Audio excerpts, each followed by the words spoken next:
Officers Renner and Rickson carried themselves with unearned confidence, believing their badges placed them above any consequences. For years, they wielded their authority to intimidate and control, targeting those they perceived as defenseless. To them, no one ever fought back. Until her. When they stopped a black woman walking her 2 dogs, they thought they had found another easy target. She looked ordinary, vulnerable, like someone who would comply without question. What they failed to notice was the precision in her movements, the steady focus in her eyes. They didn't know she was a former Navy SEAL, trained for moments far more dangerous than a street encounter. They thought they could overpower her. They thought her silence was submission. They thought her dogs were harmless companions. They were wrong. What happened next shattered their illusion of control and proved that justice could not be silenced. Before we go any further, comment where in the world you are watching from and make sure to subscribe. Amara strolled down the cracked sidewalk as dawn painted the sky in shades of gray and orange. Chaos and Mercy, her 2 German shepherds, padded silently at her side. The air was still crisp, untouched by the day's heat, and the neighborhood lay quiet, the only sounds being the distant hum of a lawnmower and the occasional chirp of a bird. A few scattered leaves rustled along the pavement as a gentle breeze passed through. This was her favorite time of day. Before the rush of commuters and the noise of the world fully intruded, there was a peaceful solitude that let her breathe. After years in the military, she had learned to savor these small moments. It was different now. No more endless deployments, no more briefing rooms or combat drills. This suburban life was meant to be a fresh start. The houses lining the street were mostly well kept, but there were pockets of decay here and there, rusted mailboxes, peeling paint, and cracked driveways. She passed a neighbor she didn't know by name, an older white man leaning on his rake. He gave her a quick glance, his lips tightening into a brief, thin smile before he turned away. His reaction was something she had grown used to, not overt hostility, but not exactly welcoming either. It was the same kind of look she'd gotten at the grocery store, the bank, even the veterinarian's office when she first moved in. A look that said, "What are you doing here?" Chaos sniffed at a nearby bush, his large body taut and alert. Mercy, the smaller of the 2, stayed closer to Amara's leg, her ears pricked up. Amara adjusted the leash slightly, her mind wandering to when she'd first trained with them. Back then, they were more than pets. They were partners in operations that demanded precision and loyalty. Now, they were her only constant companions in a world that still felt alien after so many years of service. She adjusted her grip on the leash, looking ahead. A patrol car cruised slowly down the opposite side of the street. The sight was familiar enough. She'd seen it before on her walks, but something about it made her straighten just a little. Maybe it was the way the car slowed as it passed, or how the driver's gaze lingered a second longer than necessary. She couldn't tell if it was her or the dogs that had caught his attention, but she felt it. The subtle shift in atmosphere. Amara kept moving, her expression calm. She'd learned long ago not to let the tension show, not to give anyone an excuse to misinterpret her demeanor. Chaos and Mercy, however, seemed more aware. Chaos glanced toward the car, his ears flicking back for a brief moment. Mercy huffed softly, a sound Amara recognized as mild irritation rather than fear. She continued her route, turning the corner where the sidewalk grew more uneven. Memories flickered in her mind. The rigorous days of training, the missions where failure wasn't an option, the moment she decided to leave it all behind. Civilian life had its challenges, but nothing compared to the pressure of knowing a single mistake could mean the difference between life and death. This walk, this simple routine, was her way of staying grounded. Another few blocks passed before she noticed the patrol car again, now parked at the edge of a small strip of grass. 2 officers stepped out, one tall and stocky, the other lean and sharp-faced. They weren't looking her way at first, but as she approached, their attention shifted. The taller officer, with the name Renner stitched onto his uniform, leaned against the car casually.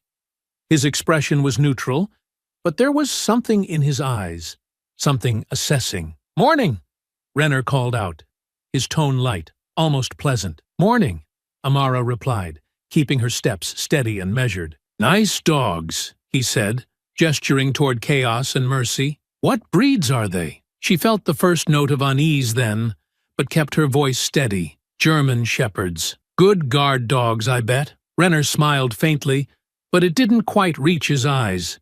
His partner, whose name tag read Rickson, stayed quiet, but watched her closely. "Just pets," Amara said. Renner's smile didn't fade. "Pretty big for just pets." Mercy stiffened at her side, the leash pulling taut. Amara subtly adjusted it again, glancing down at the dog before looking back at the officers. "They're well trained," she said. "Military trained?" Renner asked, his tone still casual, but now laced with curiosity that didn't feel entirely innocent. Amara shrugged. "Something like that." Rickson stepped closer to the car, crossing his arms. "What kind of training are we talking about?" he asked. His voice had an edge now, still conversational but more pointed. "Bet you don't see dogs like these much in these parts." Chaos's ears flattened slightly. Mercy let out another soft huff. Amara felt the shift in them before she felt it in herself. Something was off. The way Renner's hand rested on his belt, the way Rickson's gaze never left her dog's. She had seen this before. Not from police, but from people in the field who thought they had the upper hand. It wasn't about questions or curiosity. It was about control. "We're just out for a walk," Amara said, her tone firm. "Have a good day." She started to move past them, but Renner straightened up, stepping away from the car. His hand hovered near his holster, the friendly pretense slipping just enough for her to see the intent behind his movements. The quiet street suddenly felt too quiet. Amara tightened her grip on the leashes, her heart steady, her mind already running through scenarios as she prepared for whatever came next. Rickson squatted down, hands resting lightly on his knees, his face fixed in what might have passed for a friendly grin, if not for the tension behind it. He whistled sharply, a short, shrill sound meant to get Chaos's attention. "Nice dog," he said, his voice low and coaxing. "Come here, boy. Come here." He extended a hand, palm up, as though offering a treat. Chaos didn't move. His ears twitched, his body stiffened, and his deep, steady gaze locked onto Rickson like a target in his sights. The dog's posture said everything Amara didn't need to voice. Rickson chuckled nervously. "Not very friendly, huh? What's wrong, boy? You scared?" He inched closer, his boots crunching on the sidewalk. "Don't!" Amara warned. She kept her voice calm, even. She didn't yank the leash, didn't shout, but her eyes held on Rickson's face, and there was no mistaking her meaning. Rickson's grin tightened. "What's the big deal? I'm just saying hello." He reached into his pocket and pulled out a piece of jerky he'd been chewing on. "Maybe this'll help. Come on, boy. Come get a little snack." He waved the jerky closer, leaning toward Chaos. Chaos growled, his lips pulling back just enough to show the edges of his teeth. It wasn't a loud snarl, just a low, steady rumble that made the hair on Amara's arms stand up. The big dog's muscles coiled, and his head lowered, his intense focus now fixed solely on Rickson's outstretched hand. "Don't do that," Amara said firmly. Her voice cut through the tension, but Rickson didn't pull back. "What?" he said, his tone both defiant and defensive. "It's just a treat. He's not gonna bite me, is he?" Renner, who had been leaning against the car, straightened and took a step toward them. "Your dog a problem, ma'am?" he asked, his tone casual but edged. His hand drifted toward his belt. "Sounds like he's ready to attack." "He's fine," Amara replied. Her voice was firm, clipped. "Just leave him alone." Mercy, standing closer to her side, let out a sharp bark and shifted her weight forward, matching Chaos's alert stance. Amara felt the leashes tighten against her hands as both dogs adjusted, muscles coiled. She didn't have to look at them to know what they were thinking. They were reading her cues, watching the officer's movements, preparing for whatever might come next. "Better get him under control," Renner said, his smile thinning. "Wouldn't want anyone to get hurt." His hand now rested fully on the butt of his holster. Rickson stood up slowly, stuffing the jerky back into his pocket. "Just saying." If your dog's that aggressive, it's a problem. They're not aggressive, Amara said, her tone still steady. You're provoking them. Provoking? Rickson laughed. It was a brittle, humorless sound. I'm just being friendly. You know, folks like you move into neighborhoods like this and think you can just walk around, make your own rules. Chaos barked sharply, cutting him off. Rickson flinched, stepping back, and his hand went to his own weapon. Amara's pulse quickened, but she kept her voice calm. Back off, she said, her words measured and clear. Just back off. You're scaring them. Rickson ignored her. His hand hovered near his sidearm, and his eyes darted from Chaos to Mercy, then back to her. You need to get these mutts in check. Last thing we need is some attack dogs running loose. They're not running loose, Amara interrupted. She stepped forward slightly, putting herself between the dogs and the officers. They're under control. You need to stand down. Renner shook his head, a slight, mocking smirk on his face. If they're so well trained, why are they growling at us? That's not very under control. They're responding to you, Amara said, her patience thinning. And if you'd just stop, a sharp growl from Chaos cut her off. Rickson jumped back slightly, his hand now fully on his gun. That's it, he snapped, his voice rising. Control your dogs, or I will. Amara raised a hand, trying to defuse the situation. Wait. Just wait. They're not going to, but Rickson was already moving. He reached for his weapon, and Chaos surged forward, straining against the leash. A single gunshot cracked through the air, the sound echoing off the nearby houses. Chaos jerked back, yelping, and Amara felt her grip tighten involuntarily. The bullet had missed, but not by much. Enough! Amara shouted, her voice ringing with authority. She stepped forward again, her own body tense, her hands firm on the leashes. Stop! Right now! Rickson raised his gun again, his hand trembling slightly as Chaos continued to growl, low and steady. Renner's hand was already on his taser, his eyes locked on Amara, but he hadn't fired yet. The tension was a coiled spring, ready to snap. Last warning! Rickson shouted, his voice cracking. Get these damn mutts down, or I'll put them both in the ground. Amara didn't flinch. Lower your weapon, she said firmly. You don't have to do this. Who the hell do you think you are? Rickson snapped. You come out here, parading your little jungle dogs, thinking you can walk around like you own the place? You don't belong here. Her jaw tightened, but she kept her tone steady. I said, lower your weapon. Renner's voice cut through the air, sharp and condescending. You really think you can just bark orders at us? You're outnumbered, sweetheart, and no one's going to back you up. The dogs shifted, their muscles tensing, waiting for her signal. Amara didn't give it. Yet, she took a slow step forward, keeping her hands out, palms visible. You need to step down, she said, her voice cold now. You're out of your league. Oh, we're out of our league. Rickson laughed, but there was no humor in it. Look at you. What? You some kind of wannabe soldier? You think you're tough 'cause you got some scary dogs? Don't do this, Amara said again, her tone cutting through his words like a blade. I'm giving you a chance to walk away. Renner smirked, the taser in his hand clicking faintly as he flipped it on. She thinks she's giving us a chance, he muttered. What a joke. Go ahead, Rickson sneered. Make a move. I dare you. That was all she needed. In one fluid motion, Amara moved forward. Her hand shot out, grabbing Rickson's wrist and twisting it hard, forcing the gun downward. He yelped, his finger pulling the trigger involuntarily, but the shot went into the ground. Before he could recover, Amara slammed her elbow into his temple, dropping him like a sack of bricks.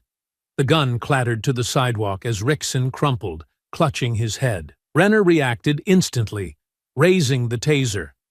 That's it, he shouted. I warned you! Before he could fire, Chaos surged forward, his jaws closing around the taser. The device slipped from Renner's grip as the large dog yanked it away, his growl echoing off the houses. Renner stumbled back, his hand going to his baton instead. Get these damn dogs off me! Renner yelled, swinging the baton wildly. Mercy darted in, snapping at his hand, forcing him to drop the baton. He tried to retreat, but the dogs moved as a unit, Chaos blocking him while Mercy lunged, keeping him off balance. Amara kept her focus, stepping around Rickson's sprawled form to grab the body cam from his vest. Her fingers worked quickly, yanking it free as the chaos unfolded. She glanced up just long enough to see Renner falling back against the patrol car, cursing and flailing at the dogs. He couldn't even get his radio out of his belt before Chaos swiped at it, sending it skittering across the pavement. A neighbor's porch light flicked on. From the corner of her eye, Amara noticed a silhouette at a window. A phone held up. Someone was filming. She didn't stick around. Clutching the body cam, she snapped her fingers twice. Chaos and Mercy retreated instantly, falling in beside her as she turned and sprinted down the street. Behind her, Renner's angry shouts filled the air. "She's running! Get her! Damn it!" But by the time Renner regained his footing and reached for his radio, Amara and the dogs were gone, disappearing into the early morning shadows. Amara moved quickly through the dense woods, her boots crunching against leaves and branches. Chaos trotted slightly ahead, his nose to the ground, while Mercy stayed close to her side. The forest offered cover, the early morning light barely filtering through the thick canopy above. The dogs were quiet, their ears swiveling at the faintest sound. Despite their calm, Amara noticed the slight limp in Mercy's step and the streak of matted fur near Chaos's shoulder. They didn't stop until the undergrowth thinned and a narrow path appeared, one she recognized from months of solitary hikes. The old cabin came into view, hidden behind a line of pines and almost swallowed by the forest. The structure was small, with faded paint and a sagging porch. It hadn't been lived in for years, but the walls were still intact, and it was far enough from any main road to buy her time. Amara pushed the door open, stepping into the musty air inside. She scanned the small space, a single room with a dusty table, an old chair tipped over in the corner, and a cot that might hold together for one night. Chaos and Mercy followed her in, their breaths steady, but their movements slower now. She lowered herself to the floor, pulling her backpack around and rummaging for her first aid kit. As she worked on cleaning Mercy's paw and checking Chaos's shoulder, her mind raced. The adrenaline was starting to wear off, and the reality of the situation hit harder with every passing moment. She had taken down 2 officers, one with her bare hands, the other disarmed by her dogs, and fled. She knew how it looked, knew how it would be spun. She had seen that neighbor's phone. Someone had filmed it, and by now she was sure the footage was being shared, altered, manipulated. The small portable radio in her bag crackled to life as she adjusted the frequency. She twisted the dial, catching snippets of chatter, code numbers, rapid voices, and then a phrase that caught her attention. "Suspect is considered armed and dangerous. Approach with extreme caution." She kept listening, piecing together what she could. They were already labeling her as a rogue operative, a dangerous veteran who had snapped under pressure. The details didn't matter to them. The narrative was set. She could hear it in their clipped tones. Amara Briggs, the Black X-SEAL with her vicious attack dogs, had gone on a rampage. Footage from patrol car body cams is unavailable at this time, one voice said, the lie thinly veiled. Incident report states that the suspect initiated the attack. Amara snapped off the radio and leaned back against the wall, her jaw tight. They weren't just covering it up.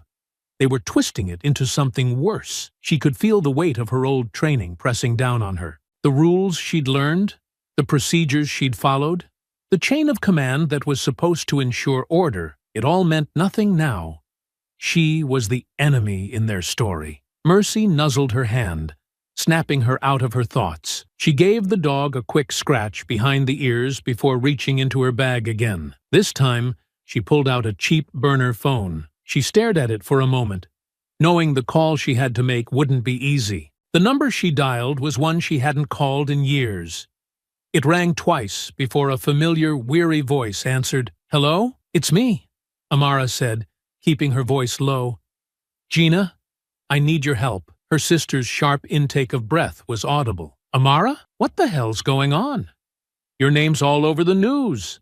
"Listen," Amara cut in, her tone firm. "I don't have time to explain everything. I need you to find security cam footage from the houses near where it happened. The police are covering it up, and I need proof." "Proof? Proof of what?" "They're saying you attacked 2 officers. Just do it," Amara said. "I'll explain later. I need those files. Please, Gina." There was a long pause on the other end of the line. Amara could almost hear the wheels turning in her sister's mind. Finally, Gina said, "I'll see what I can do." "But this is risky, Amara. If they're covering it up—" "I know," Amara said, cutting her off. "I know what I'm asking, but you're the only one who can do this." Another pause, then a reluctant, "Okay, I'll call you back when I have something." The line went dead. Amara lowered the phone and leaned her head back against the wall. The cabin was quiet again, save for the sound of the dogs settling down beside her. Chaos let out a heavy sigh and closed his eyes, while Mercy rested her head on Amara's knee. They would only stay here long enough to catch their breath. She knew the trail wouldn't stay cold for long. Detective Lee Darnell sat in her unmarked car. The printed copy of the incident report spread across her lap. Her eyes darted back and forth between the lines of text and the small digital screen of her body cam viewer. The discrepancies were glaring. According to the official report, the body cam footage was unavailable due to technical failure, but the metadata told a different story. The cameras had been recording at the time, and the files weren't corrupted. They had been manually deleted after the incident. Darnell's phone buzzed on the passenger seat, but she ignored it. The pattern was familiar. In her years working internal investigations, she had seen too many cases where inconvenient footage simply vanished. Still, there were details in the report that didn't add up. Statements from the responding officers were riddled with inconsistencies, from the timing of their arrival to their description of the suspect's actions. It was the kind of thing that usually slipped by unnoticed, unless someone took the time to read every word. And that was exactly what Darnell had spent the past hour doing. With a sigh, she grabbed her notepad, jotting down a few more questions for later. Then she folded the report, slid it into her bag, and started the car. She needed to see the scene for herself. The neighborhood was quiet when she arrived. The kind of suburban street that looked picturesque on the surface, but often hid festering tension. Darnell parked down the block and walked slowly toward the spot mentioned in the report. Her plainclothes attire helped her blend in. Just another woman out for a walk. She scanned the area, her eyes falling on the sidewalk where the scuffle had supposedly taken place. The dried bloodstain was still faintly visible, though it had been haphazardly washed away. Nearby, she spotted a small pile of shattered plastic. Kneeling down, she recognized the remnants of a broken phone case. This wasn't mentioned in the report, and it wasn't logged as evidence. The official account stated that the suspect's phone had been confiscated intact. Darnell stood up, dusting off her hands. She turned her attention to the houses nearby, her gaze drifting to a porch light with a security camera above it. If she had been here that morning, she'd have checked that footage immediately. But according to the report, there was no relevant footage from nearby residences. Now, seeing the camera clearly intact, she suspected that wasn't true. Something had been deliberately left out. A few hours later, Darnell sat at her desk, reviewing everything she'd gathered. The removed footage, the missing evidence, the vague language in the reports. All of it painted a picture of a cover-up. The suspect, Amara Briggs, might not be the out-of-control rogue veteran they were making her out to be.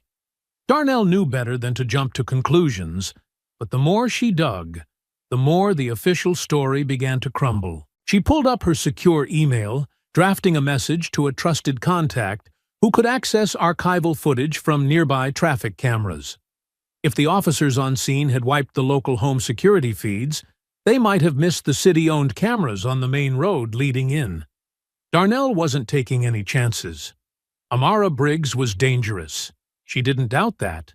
But dangerous didn't always mean guilty. And if Briggs had a reason for her actions, Darnell needed to know what it was before the situation spiraled further. Amara, meanwhile, had made her way to an old friend's workshop, an old storage facility converted into a private armory.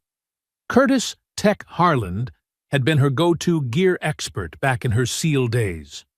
Retired now, he spent his time building custom equipment and tinkering with experimental gadgets. The workshop smelled of machine oil and solder, the workbenches cluttered with half-assembled drones and modified body armor. Curtis looked up from his latest project as Amara entered, the dogs at her side. "You're making my shop look bad, Briggs," he said with a faint grin. "What the hell happened?" "Long story," Amara said, her tone clipped. "I need a favor." He eyed her carefully, taking in the faint scratches on her hands and the grim set of her jaw. "You don't ask for favors unless it's serious." "It is." Curtis set down his tools and stood, wiping his hands on a rag. "What do you need?" Amara laid out her request: replacement comms equipment, upgraded harnesses for the dogs, and a portable surveillance scanner. Curtis didn't ask why.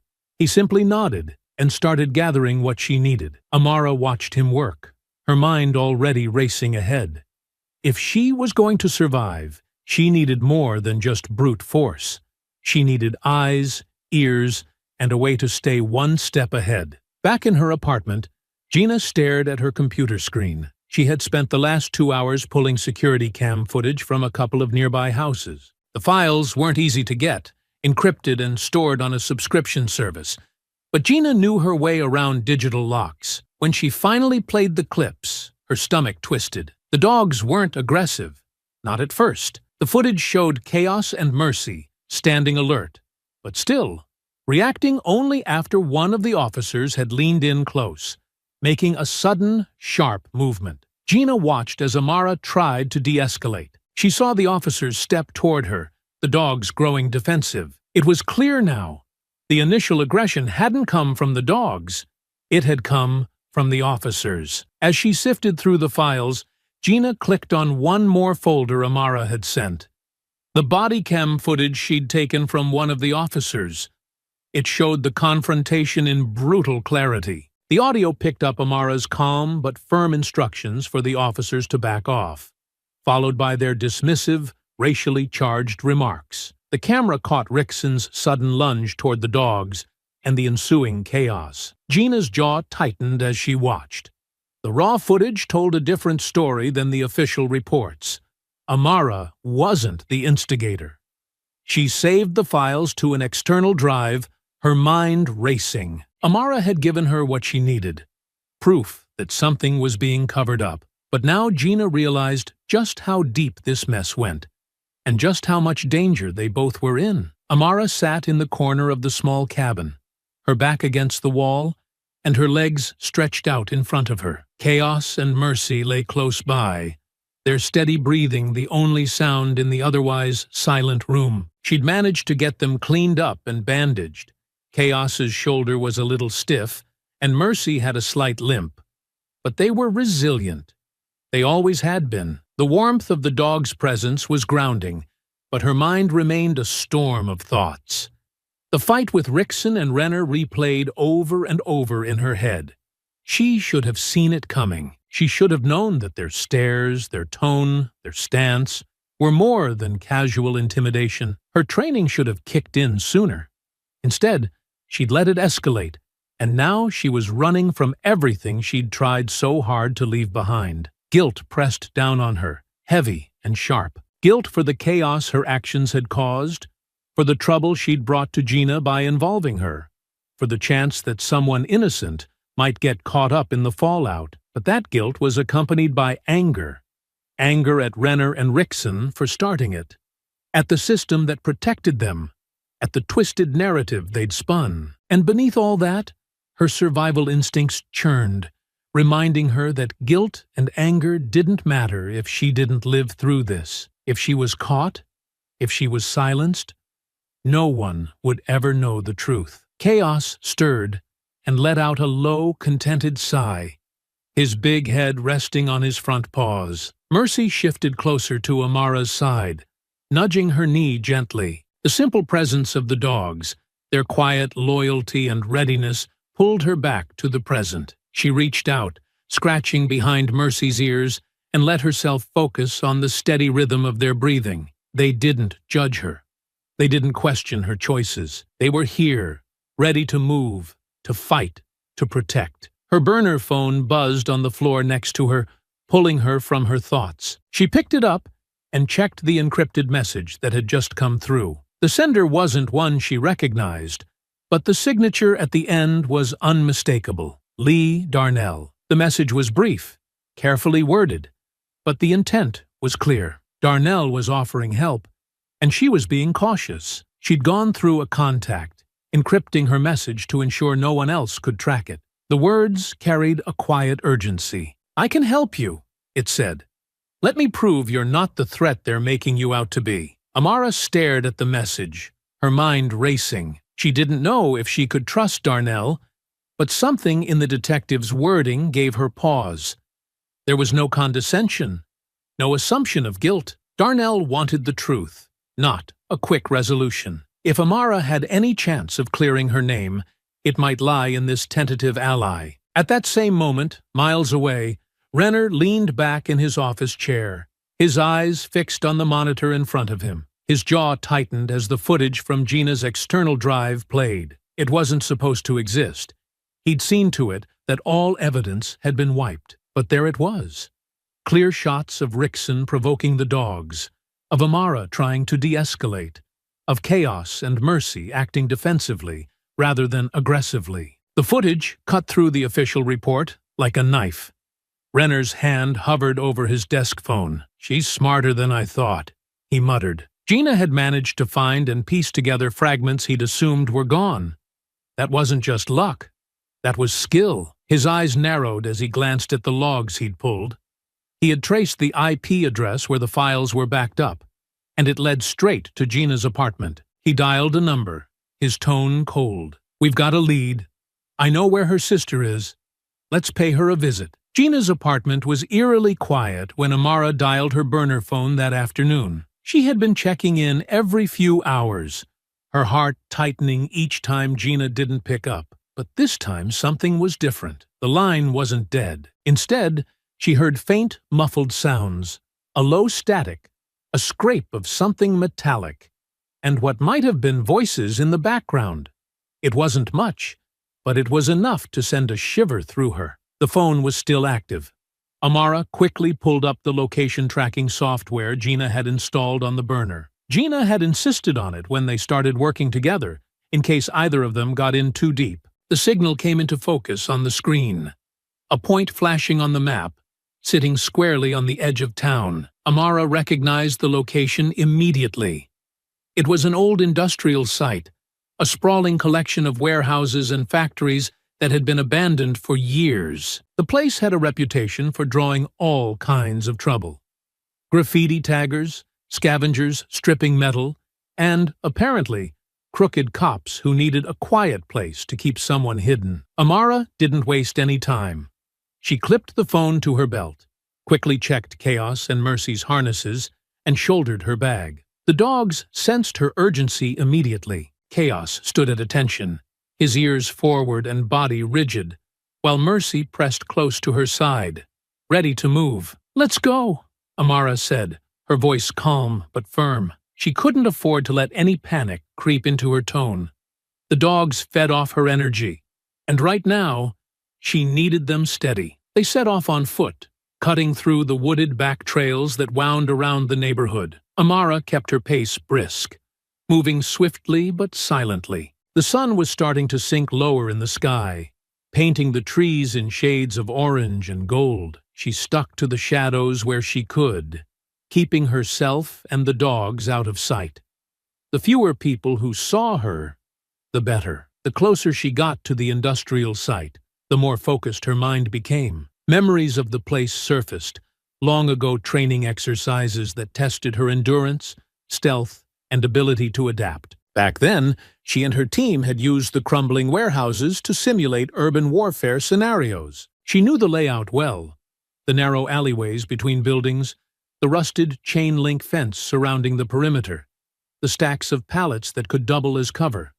She also knew the weak points. There was a section of fence near the western side that was barely standing, bent at an awkward angle. If she was careful, she could slip through without alerting anyone. As she neared the site, the faint sound of engines idling reached her ears. She slowed her pace and signaled the dogs to stay low. The thick underbrush around the property made it easy to remain hidden as she approached. From her position, she could see a cluster of vehicles parked near one of the main loading docks. 2 unmarked sedans and a patrol car. Amara's eyes narrowed. She'd been expecting something covert, but seeing the patrol car confirmed that these weren't just goons. They were officers. Renner's people. Her fingers tightened around Chaos's leash. She scanned the area, taking in the details. There were no uniforms visible, no one standing guard outside, but she knew better than to assume the place was empty. They'd be inside, waiting. Her mind ran through the possible scenarios.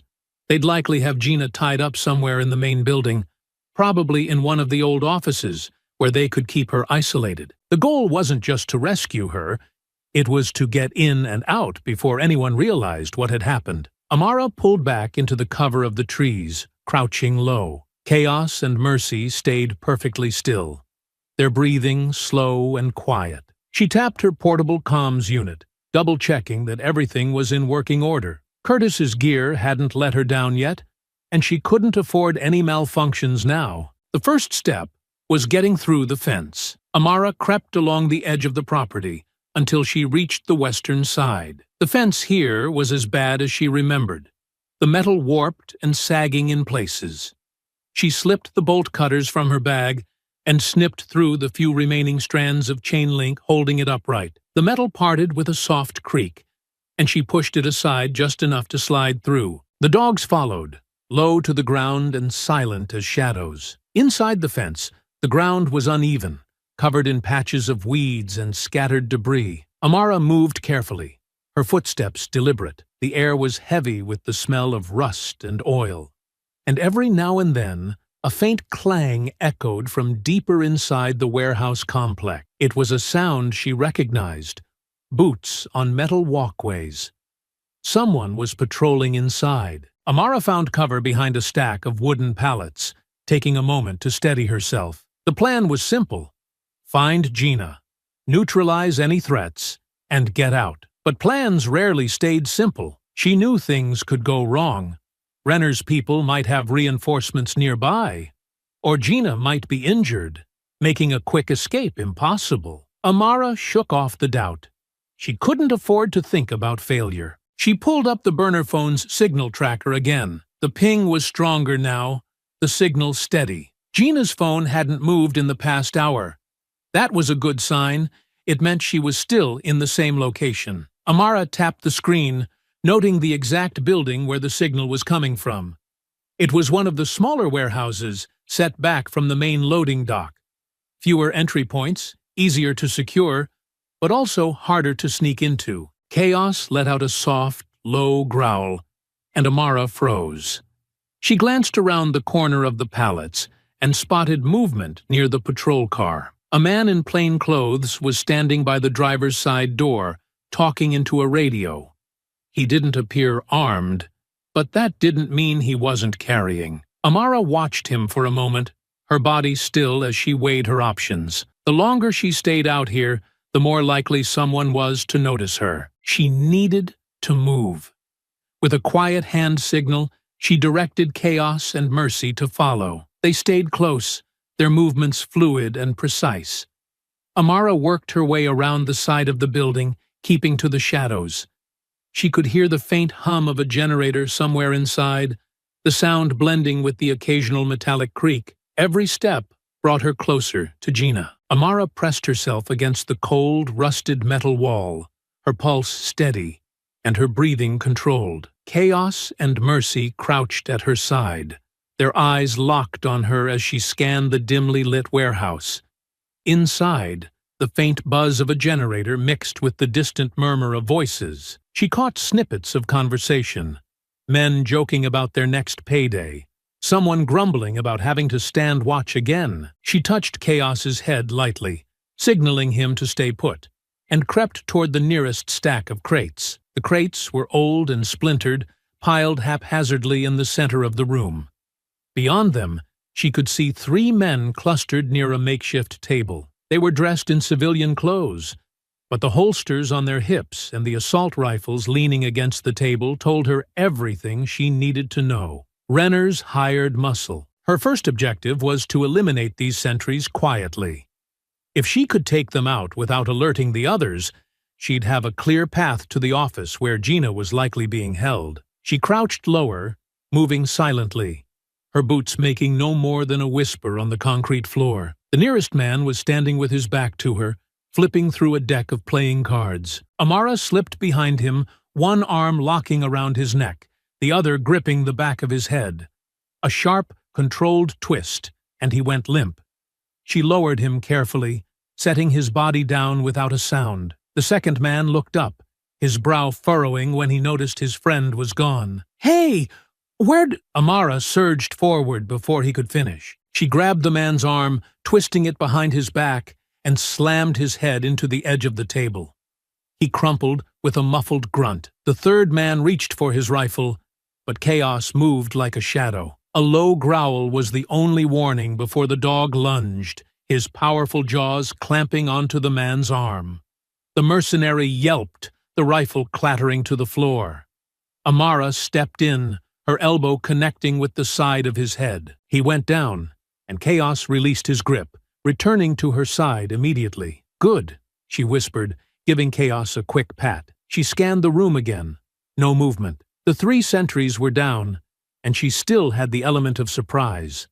Amara signaled to Mercy, who slipped ahead into the next section of the warehouse.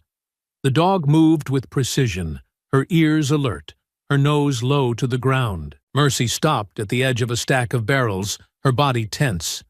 Amara followed, peeking around the corner. 2 more men stood by a small alcove, their attention focused on a portable monitor showing security camera feeds. She needed to get to that monitor.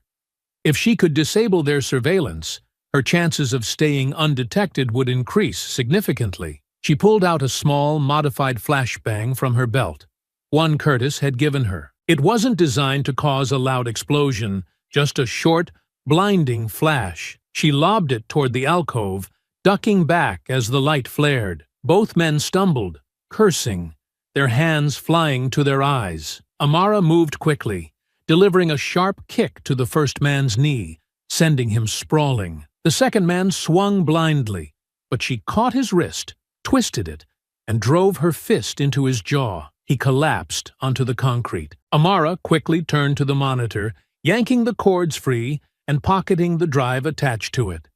The cameras were down now, giving her more freedom to move. She motioned to the dogs, who followed as she slipped into a narrow hallway leading toward the office. The air grew colder, and the sound of the generator faded. In its place, she heard muffled voices, someone yelling, followed by the heavy thud of boots. 2 mercenaries rounded the corner ahead of her, their weapons drawn. They spotted her instantly. "There she is!" one of them shouted, raising his rifle. Amara dove behind a stack of metal shelves as bullets tore through the space where she'd just been. Chaos and Mercy split to either side, moving like ghosts in the shadows. Amara reached for her sidearm, peeking out just long enough to fire a single controlled shot. The first mercenary dropped with a cry, clutching his leg. The second mercenary swung his weapon toward her, but Mercy sprang from the shadows, knocking him off balance.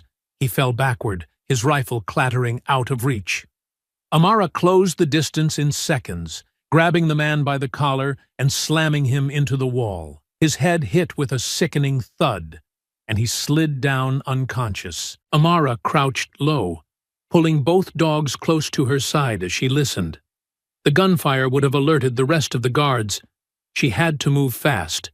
She quickly checked her weapon, reloaded, and signaled to the dogs. They moved as one, weaving through the maze of crates and machinery toward the next room. The final section of the warehouse was larger, with a high ceiling and dim overhead lights. Amara could see a group of men near the far end, their attention focused on a closed office door. She recognized Gina's phone on a table nearby. The sight of it fueled her determination. But these men were armed and alert, and she'd lost the advantage of surprise. She positioned herself behind a stack of crates, signaling to Chaos and Mercy. They knew what to do. Chaos moved to the left, circling around the room, while Mercy stayed low, waiting for Amara's signal. Amara drew a deep breath, then stepped out into the open. "Hey!" she shouted, her voice ringing through the warehouse. The guards turned, their weapons snapping up. "It's her!" one of them yelled, opening fire. Amara ducked back, the bullets slamming into the crates and sending splinters flying. She returned fire, aiming carefully, taking down one of the guards before ducking behind cover again. Chaos struck from the side, a blur of movement that took down another man before he even knew what hit him. Mercy followed, her teeth sinking into a guard's arm, disarming him as Amara moved in. The fight was chaotic, a blur of gunfire, snarling dogs, and sharp, calculated strikes. Amara moved with precision, each step deliberate, each shot controlled. Chaos and Mercy were her extensions, responding to her hand signals, cutting through the guards like a well-rehearsed team. When the last guard fell, the room went quiet. Amara stood still for a moment, catching her breath. Chaos and Mercy returned to her side, their tongues lolling, their eyes alert. She moved quickly to the office door, pressing her ear against it. She could hear Gina's muffled voice shouting at someone. Without hesitation, Amara stepped back and delivered a sharp kick to the door. The lock gave way, and the door flew open. Amara stormed through the office door, her weapon ready. The room was small, barely more than a storage space, with a metal chair bolted to the floor and a single flickering light above. Gina was tied to the chair, her head down, wrists bound tightly to the armrests. A man stood over her, knife in hand, his knuckles white from the grip. His head snapped up when Amara entered, and without hesitation, he lunged toward her. She stepped back just in time to avoid the knife's arc, letting it slice the air a breath away from her face. Before he could recover, she struck, grabbing his wrist with one hand, twisting it until the blade clattered to the floor. The man swung his free fist at her face, but she ducked low and drove her knee into his side. He grunted, stumbled, and reached for his waistband. Amara wasn't about to let him pull a second weapon. She surged forward, slamming her shoulder into his chest and sending him crashing into the desk. The force knocked over a stack of papers and a cheap radio, but the man was still moving. He grabbed her arm, pulling her off balance, and the two of them slammed into the wall. The impact made Amara see stars for a split second, but her training took over. She drove her elbow into his ribs, heard the satisfying crack of bone, and followed up with a sharp jab to his throat. He gasped, clutching his neck, but he still didn't drop. He grabbed for her again, fingers clawing at her jacket. She brought her boot down hard on his knee, and he collapsed to one side, groaning. Amara reached for the knife on the floor, but the man lashed out, kicking it away before she could grab it. He was scrambling back to his feet, his face twisted with rage, his hand reaching toward the chair's armrest where another blade was taped. Chaos moved first. The big German shepherd leaped at the man, jaws snapping onto his forearm before he could pull the second knife free. The man screamed, flailing, trying to dislodge the dog, but Chaos held firm. His growl was low, primal, a sound that shook the walls. The man swung wildly at the dog's head with his other hand, but Mercy came in from the side, teeth sinking into his calf. He buckled under their combined assault, falling to the floor, and still they didn't let go. Amara crouched beside Gina, using her blade to cut through the bindings. "You okay?" she asked, her voice calm even as the chaos unfolded behind her. Gina's voice was shaky. Yeah. Just get me out of here." The man was still struggling, cursing loudly as Chaos and Mercy kept him pinned. His kicks were slowing, his movements more frantic than calculated now. "Call them off," he shouted, his voice desperate. "They'll kill me." Amara turned to him, her expression cold. "Should have thought about that before you tried to knife me." The man's eyes widened as Chaos growled deeper, his jaws tightening just enough to draw blood. He thrashed, trying to roll away, but the dogs adjusted instantly, keeping him trapped. Amara finished cutting Gina's bonds and helped her to her feet. "You need to walk," she told her. "Can you do that?" Gina nodded, though her legs were shaky. "I can walk. I have the footage. It's all on the drive." Amara gave a single nod, then turned her attention back to the man on the floor. He was still pleading, his voice rising in pitch. "Please, call them off. I'll tell you anything. I swear, I'll—" "Then talk," Amara cut him off sharply. "Who sent you? How many more are out there?" The man was panting now, his face pale. "It's Renner," he spat. "It's all Renner. He wanted her—" He nodded toward Gina, his words rushing out. "He wanted her shut up. Said she was digging too deep. That's all I know. That's all I know." Amara studied him for a long moment. He was trembling, his body starting to go limp under the weight of the dogs. Chaos snarled again, teeth shifting on the man's arm, and Amara saw him wince, his head dropping back against the floor. The fight was gone from him now. She raised her hand, giving Chaos a subtle signal. Slowly, the dog released his grip, stepping back but staying close. Mercy followed a moment later, her teeth leaving the man's leg as she sat beside Chaos, their eyes still locked on him. Amara straightened up, looking down at the man who was now crumpled on the ground, clutching his bleeding arm. "You tell Renner I'm coming," she said quietly, "and he won't see me coming." The man didn't respond, just groaned and curled tighter, his face pressed to the dirty floor. Amara turned to Gina, supporting her weight as they made their way out of the room.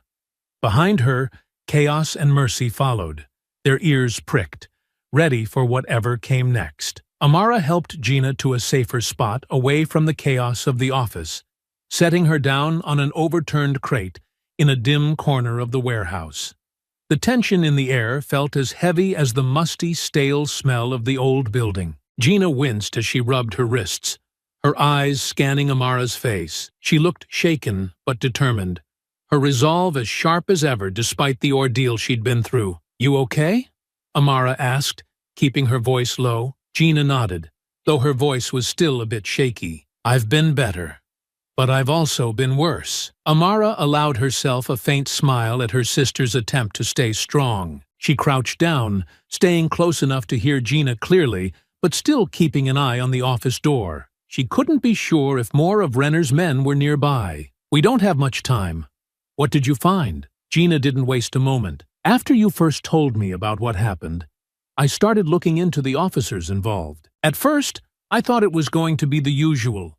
Guys with a few complaints swept under the rug, maybe some suspicious gaps in their service records. But Renner was different. The deeper I dug, the more the pieces didn't add up.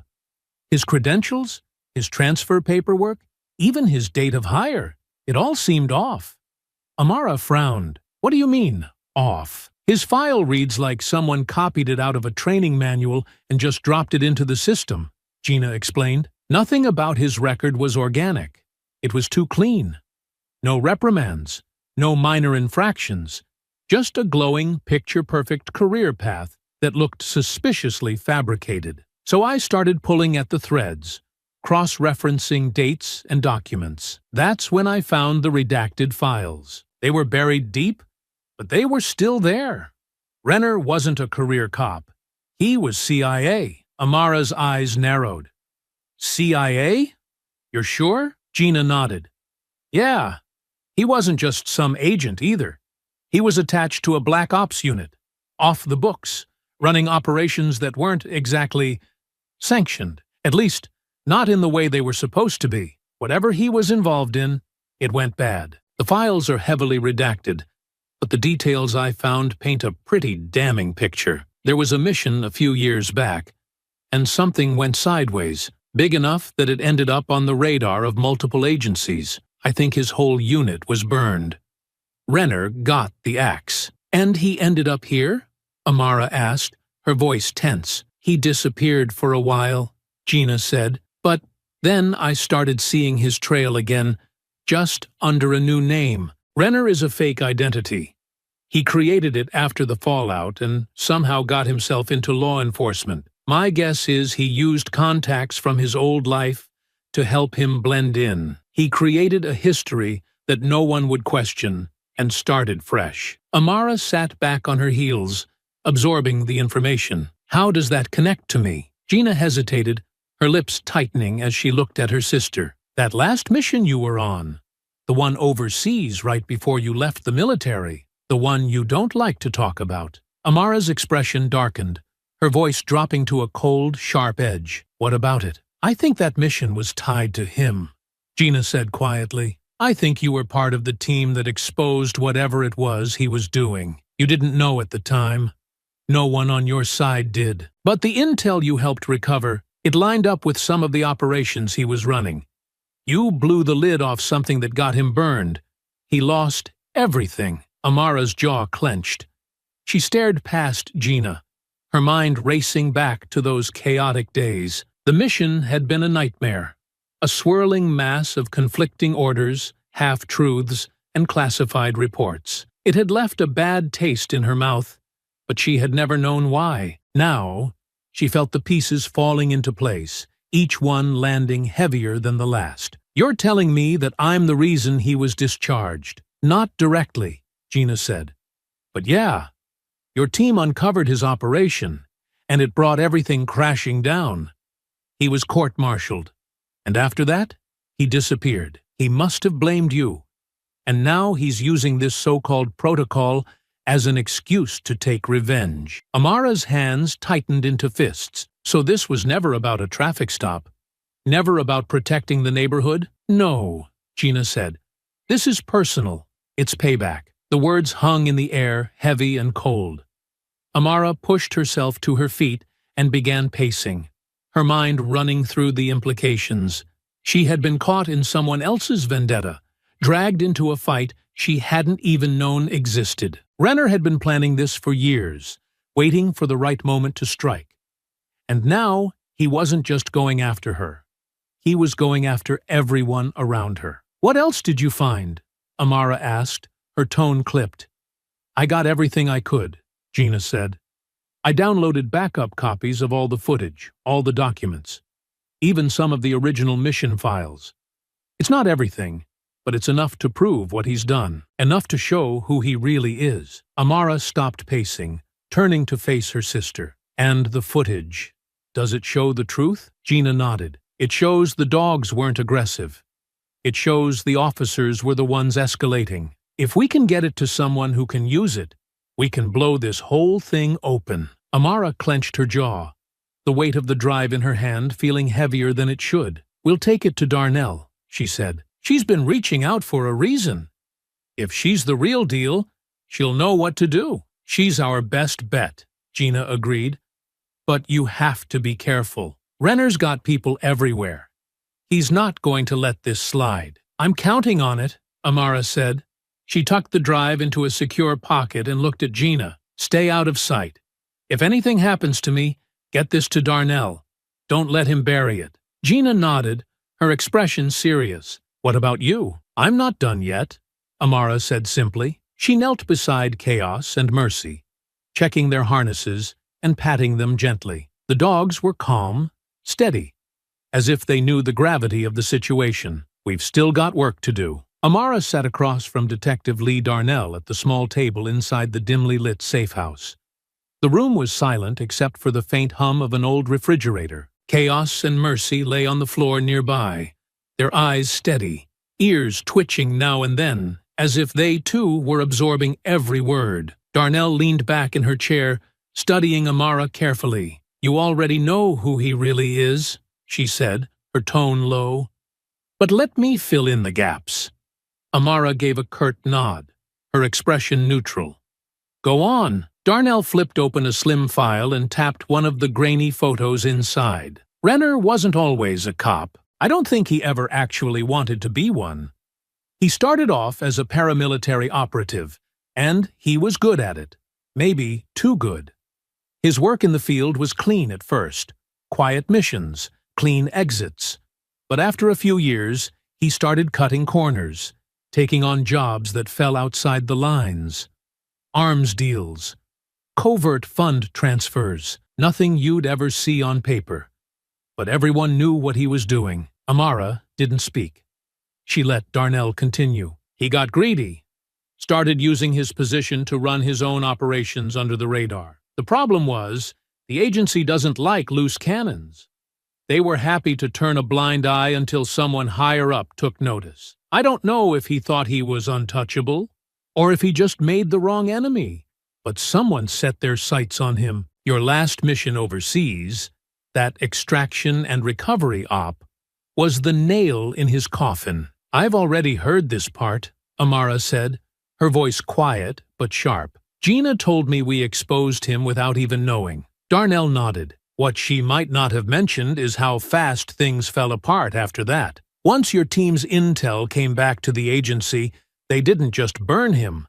They torched his entire network. They used your report to pull the rug out from under him, left him with no assets, no backup, no escape plan. By the time he realized what was happening, it was too late.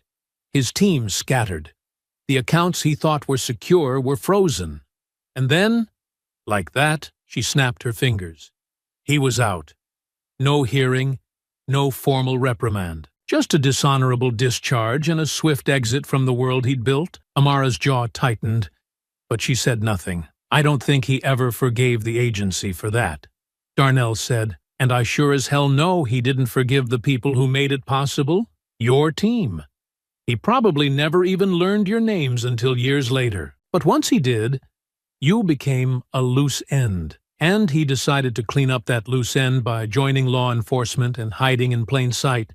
Amara said, her tone bitter. Typical. Darnell nodded again. It was a smart move.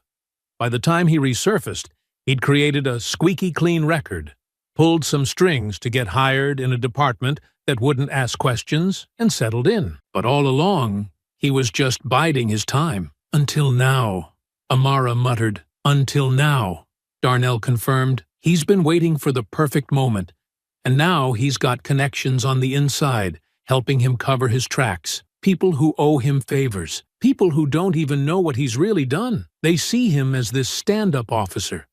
Someone who can get things done, and they don't realize he's playing them. Amara crossed her arms. You're saying the reason this all feels so personal is because it is. He's not just cleaning up old business. He's settling a score. Exactly, Darnell said. And he's been doing it piece by piece. You're not the only one on his list, but you're the one he's fixated on right now. You're the one he blames most. Amara leaned back in her chair, her gaze steady. So what's next? Darnell slid the file across the table. I've been compiling everything I can find. His financial records, discrepancies in his department transfers, inconsistencies in his reports. Combined with the footage you and Gina pulled, we have enough to make a solid case. Does this get him behind bars? Amara asked bluntly. With the right push, Darnell said. But it's going to take time. Renner's smart. He's covered his tracks well. And even with this evidence, we'll need someone higher up willing to take the risk. But if we keep digging, if we keep applying pressure, we can bring him down. Amara looked at the file, then back at Darnell. You better be right. Because if this falls apart, if he gets away, he won't, Darnell said firmly.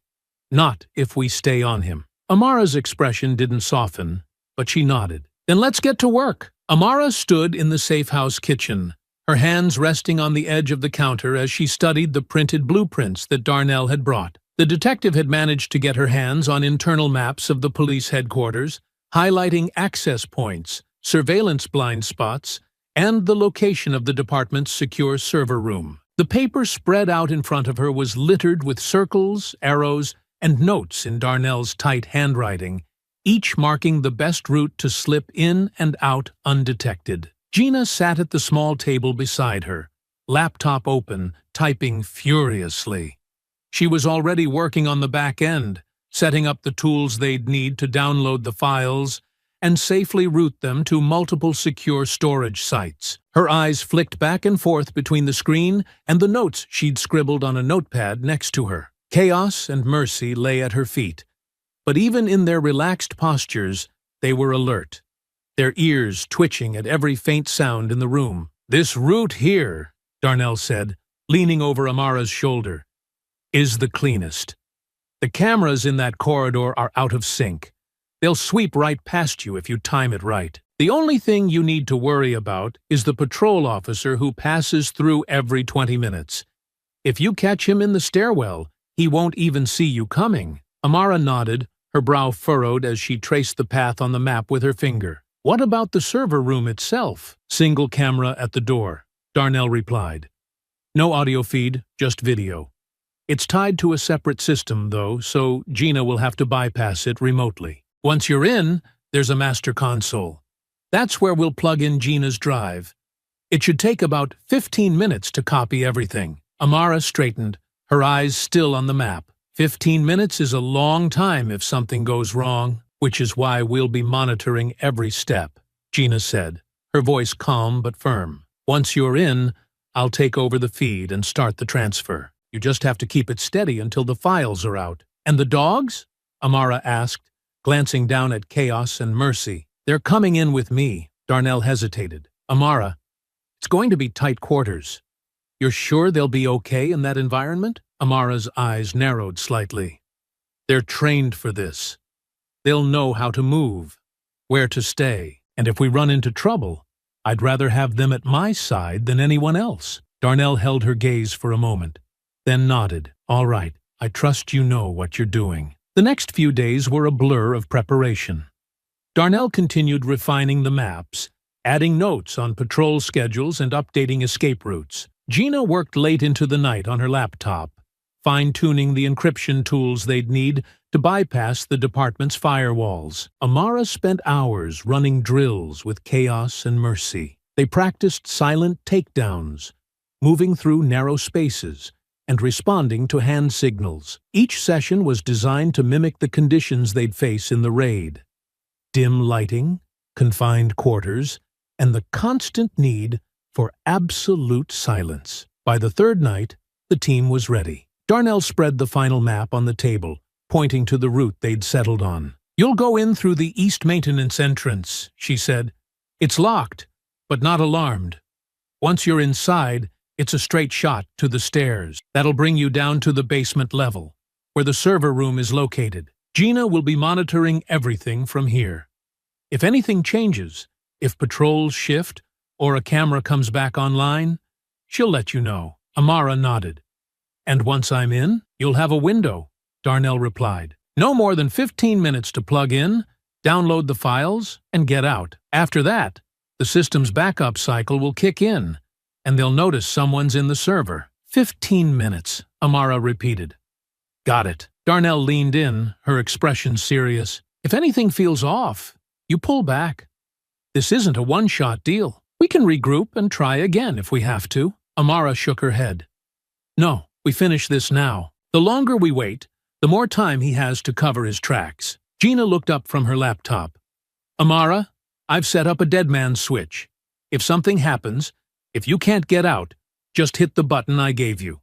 It'll trigger an automatic upload of everything we've already gathered.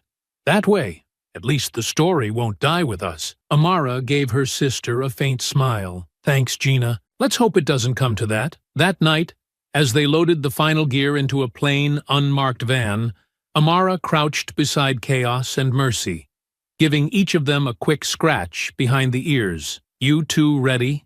she asked softly. Chaos huffed quietly, his tail wagging once. Mercy licked her hand, her eyes bright and steady. They didn't need words. They were ready. Amara stood, slinging her pack over her shoulder. She glanced at Darnell and Gina, who both nodded. The plan was set.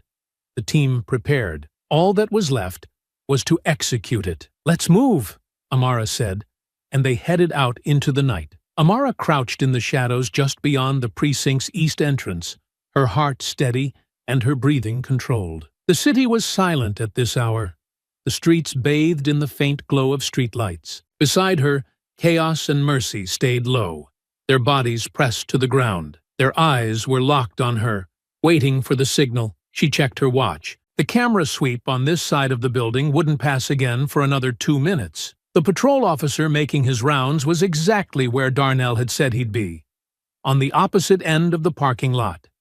Timing was everything, and the window was narrow. With a soft exhale, Amara reached into her pack and pulled out the small device Gina had rigged. She pressed the button, watching as the maintenance door's lock gave a faint click, disengaging. Slowly, carefully, she pushed it open and slipped inside, the dogs padding silently behind her. The faint hum of the building's fluorescent lights met her ears, but beyond that, the interior was eerily still. Every step was deliberate as she moved down the dim corridors, her boots brushing against the scuffed tile floor. Chaos led slightly, his body low, nose close to the ground, while Mercy stayed at her flank. The dogs didn't make a sound, responding only to her subtle hand gestures. Each turn in the maze-like hallways brought them closer to the server room. Amara knew this place, not intimately, but well enough. Darnell's blueprints and notes had given her the edge she needed.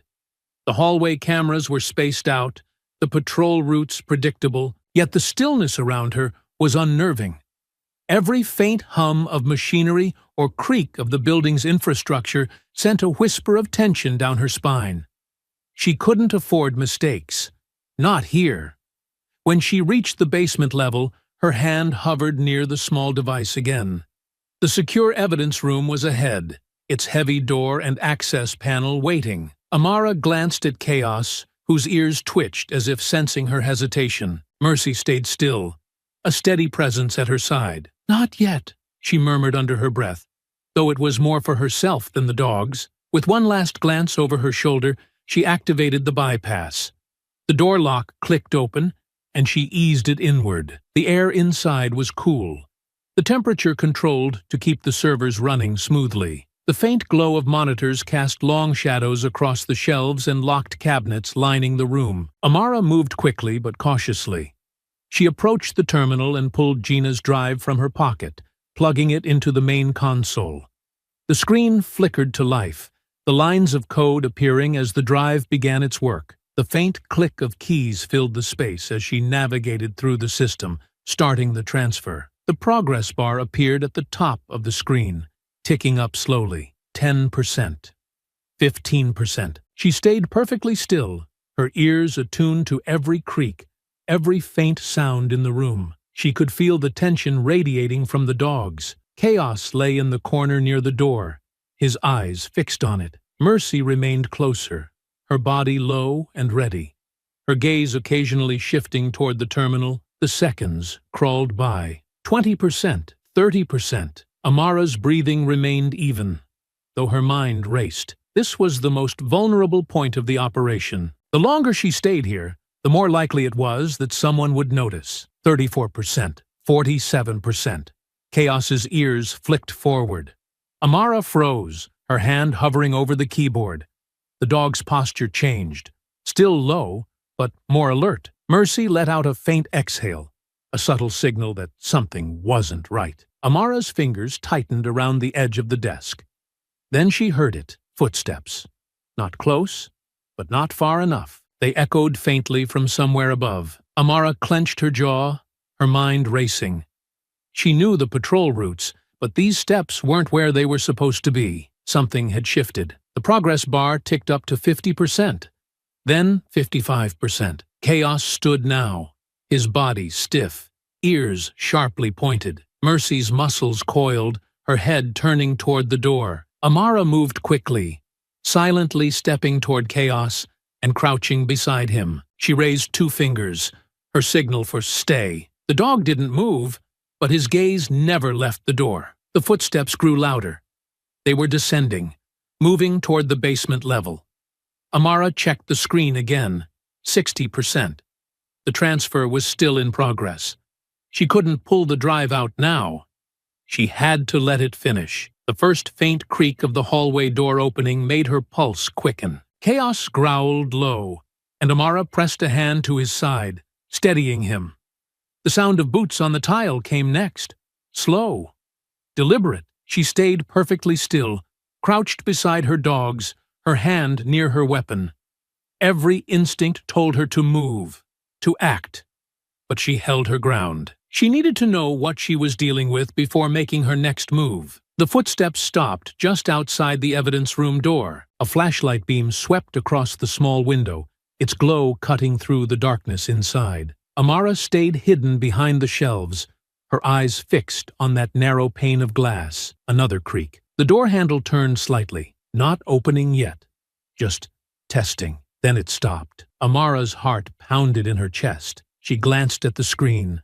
68%. The transfer was painfully slow, and she knew it wouldn't be over anytime soon. The door creaked open slightly, and a sliver of light spilled into the darkened evidence room. Amara's pulse quickened, her hand lowering to the signals she'd trained Chaos and Mercy to recognize. The progress bar on the terminal climbed steadily. 78%, then 80%. Almost there. But still not done.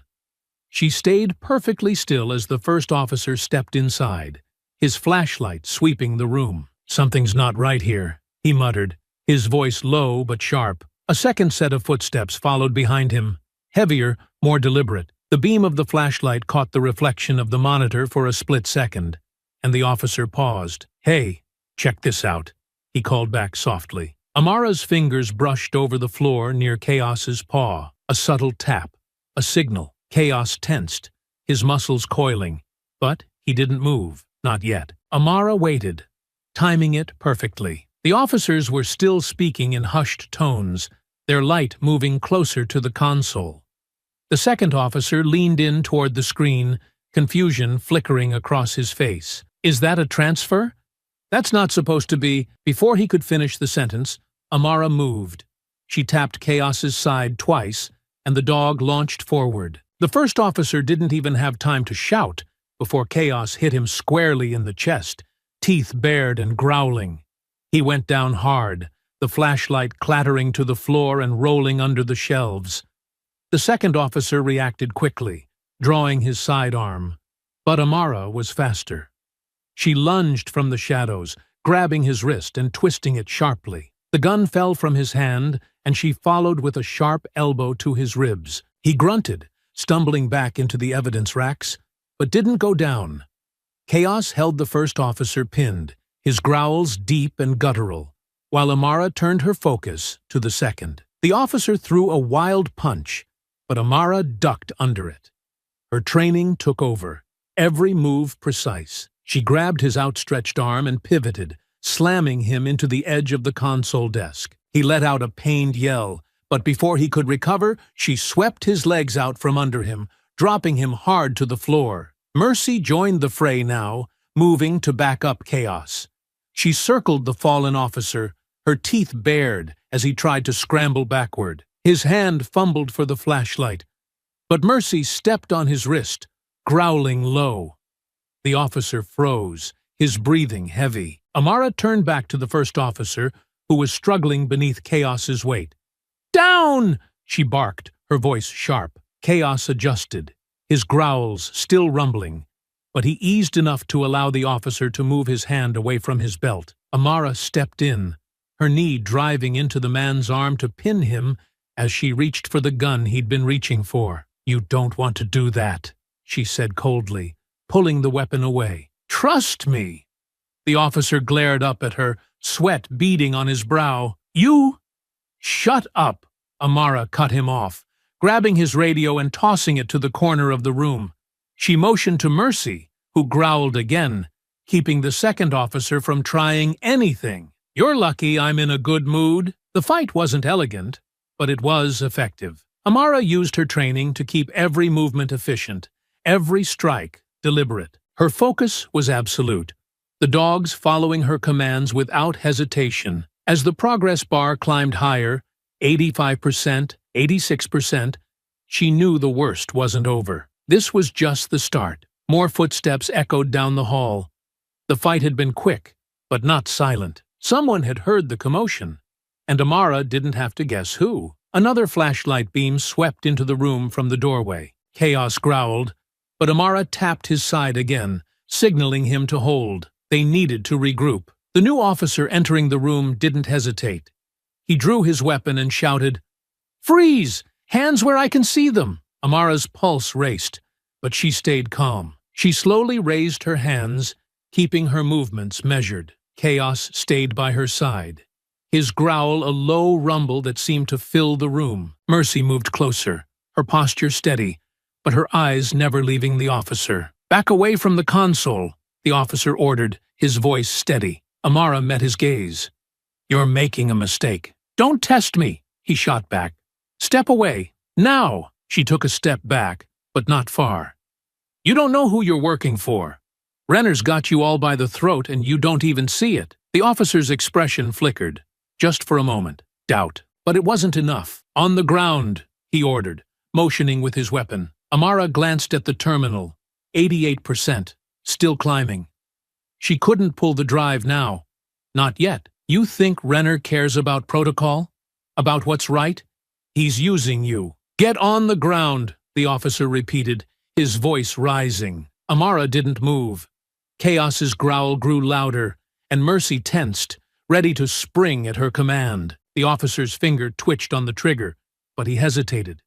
It was all Amara needed. With a quick hand signal, Chaos surged forward. The officer fired, but the shot went wide as Chaos hit him squarely, knocking him back into the shelving. Amara darted forward, grabbing the officer's wrist and slamming his hand against the edge of the console. The gun fell, and Mercy was on it in an instant, her jaws closing around it and dragging it out of reach. The officer struggled against Amara's hold, but she used her leverage, twisting his arm behind his back and forcing him to the floor. "I told you," she said coldly. "You don't know who you're working for." The officer's protests were cut off as Amara delivered a quick strike to his shoulder, making him go limp. Chaos released his grip, backing off and returning to Amara's side. Mercy dropped the weapon a few feet away, her growl fading as she moved to guard the doorway. Amara checked the terminal. 92%. Almost there. But she could hear more voices now, more footsteps. The fight wasn't over. Not yet. Amara barely had time to assess the situation. The officer she'd just taken down was out cold on the floor, but the sound of footsteps was drawing closer. Chaos and Mercy remained poised, their eyes locked on her, awaiting the next signal. The progress bar on the terminal inched higher, 94%, then 95%. The end was in sight, but so was the next wave of trouble. Two officers burst into the room, one shouting orders while the other drew his baton. The first one raised his weapon, and Amara's instincts kicked in. "Chaos! Front!" she commanded. The dog lunged at the armed officer, his jaws closing around the man's forearm before he could aim properly. The officer let out a pained yell, struggling to shake the dog off, but Chaos held firm, growling and twisting to keep him off balance. The second officer didn't hesitate. He came at Amara directly, swinging the baton with force. She sidestepped, the blow narrowly missing her ribs, and countered with a sharp jab to his side. He grunted, stumbling back, but quickly recovered. He swung again, this time catching Amara's shoulder. Pain shot through her arm, but she didn't let it stop her. She closed the distance, ducked low, and drove her elbow into his gut, following it with a quick, upward strike to his chin. The man staggered, blood trickling from his mouth, but he didn't go down. "Mercy! Assist!" Amara barked, her voice sharp. Mercy darted in, her lean frame weaving between the racks as she closed in on the second officer. She leapt at his arm, knocking the baton from his grip. The man tried to grab her, but Amara stepped in, landing a precise kick to the side of his knee. He dropped, crying out as he hit the floor. Mercy backed off, growling, keeping him pinned without making contact. Amara turned back to the first officer just as Chaos released his arm. The man swung wildly, his movements sluggish from pain, but Amara intercepted his attack. She grabbed his wrist, twisted it sharply, and used the momentum to drive him into the console. He hit the edge with a loud thud and crumpled to the ground, clutching his side. Chaos circled back to her, his tail wagging once, his mouth slightly open as if he'd just completed a routine drill. Amara gave him a brief nod of acknowledgement before refocusing on the terminal. 96%. 97%. Stay alert, she called to the dogs. Chaos and Mercy moved into defensive positions near the door, their bodies tense, ears forward. Amara's shoulder throbbed from the baton strike, and she could feel the adrenaline wearing down her focus. But there was no time to stop, no time to rest. They were so close. Voices echoed down the hall again. She heard someone shouting for backup. A cold bead of sweat ran down her temple as she realized the next wave would be better prepared.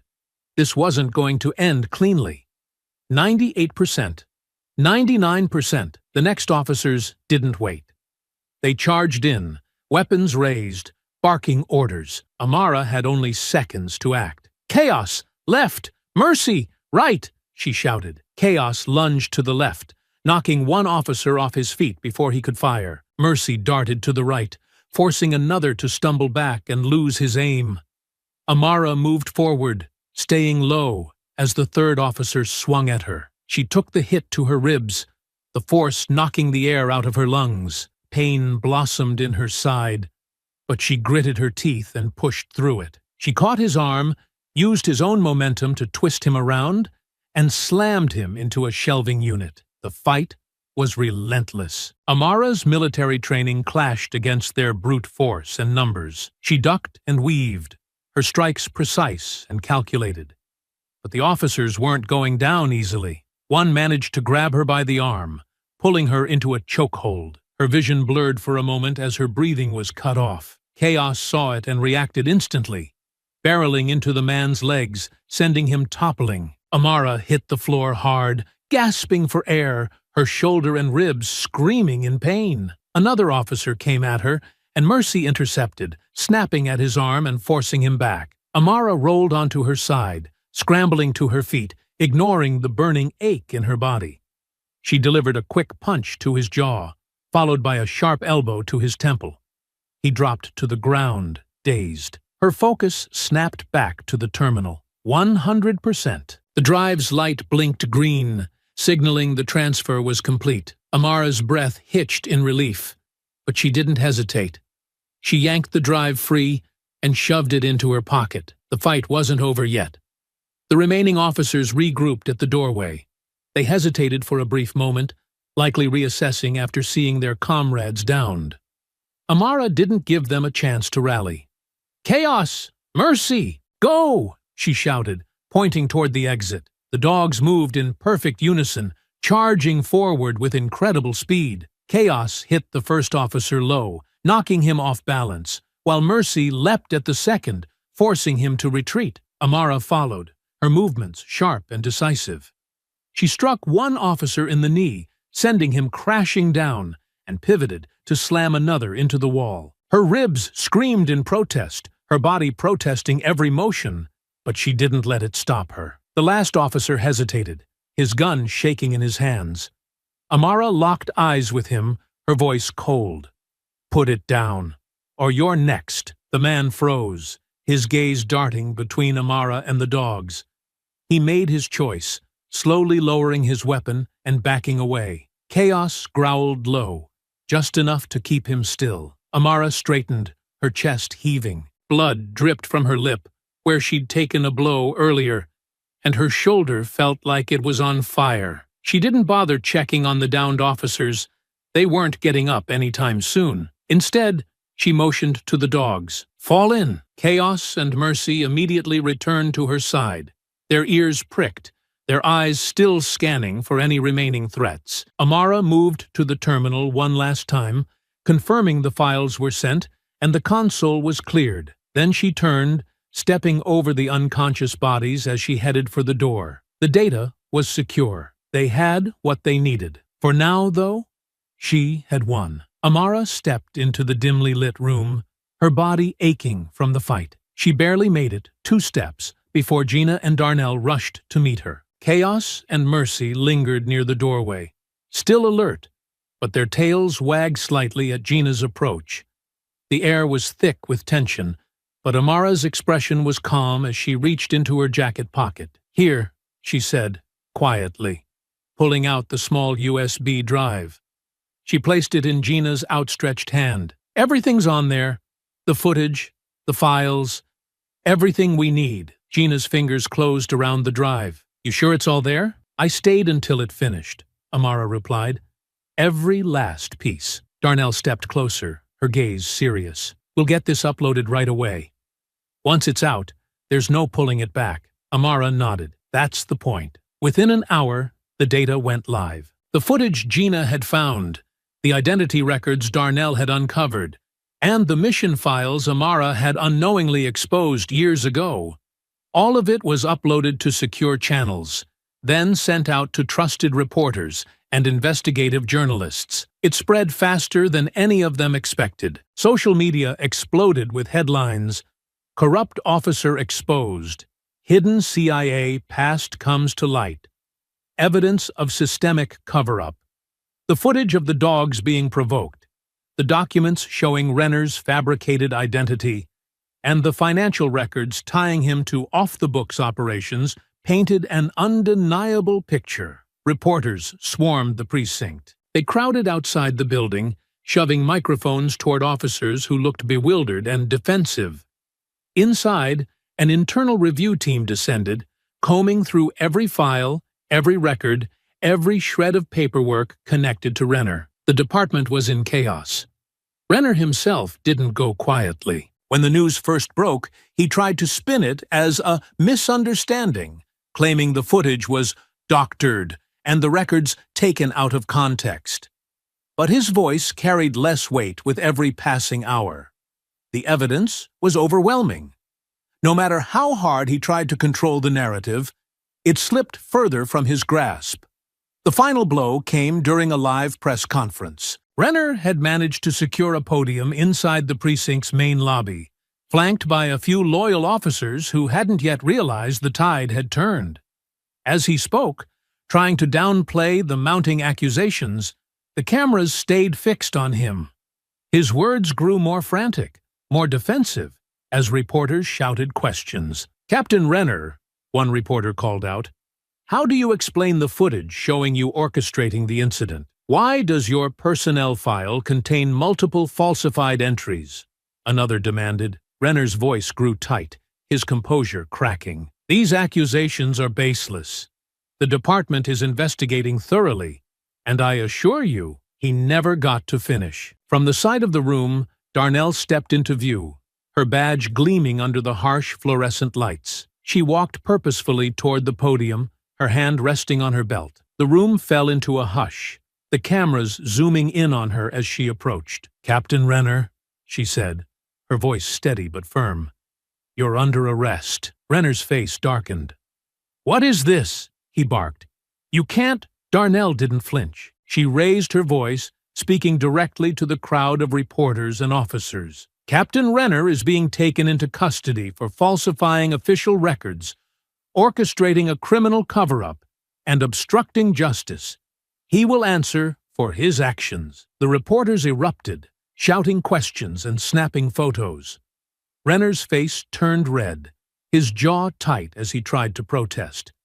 But Darnell was already pulling a pair of handcuffs from her belt. "Turn around," she said flatly. He hesitated, his gaze darting around the room as if looking for someone, anyone, to help him. But no one stepped forward.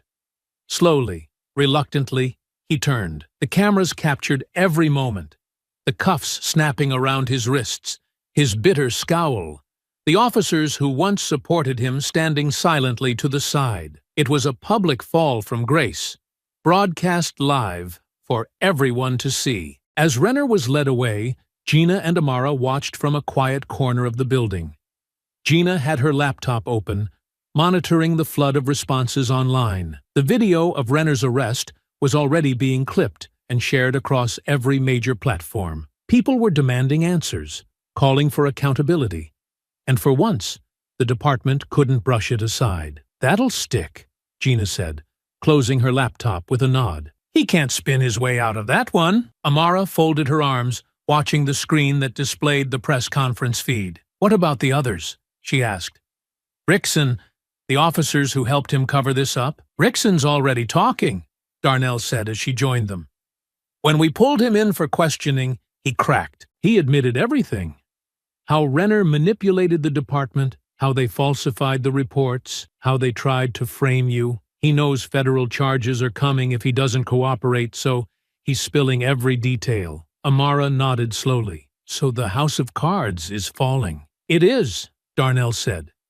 And thanks to you.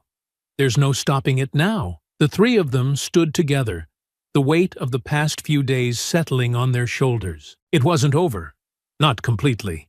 But the tide had turned, and the truth was out. A month later, the world outside the courthouse was a swirl of noise and flashing lights. Reporters lined the steps, cameras trained on the grand double doors that led into the public hearing room. Amara approached with Chaos and Mercy at her side, their leashes loosely held in her hands. The dogs, unfazed by the commotion, walked steadily, their tails wagging slightly as the crowd murmured and called out questions.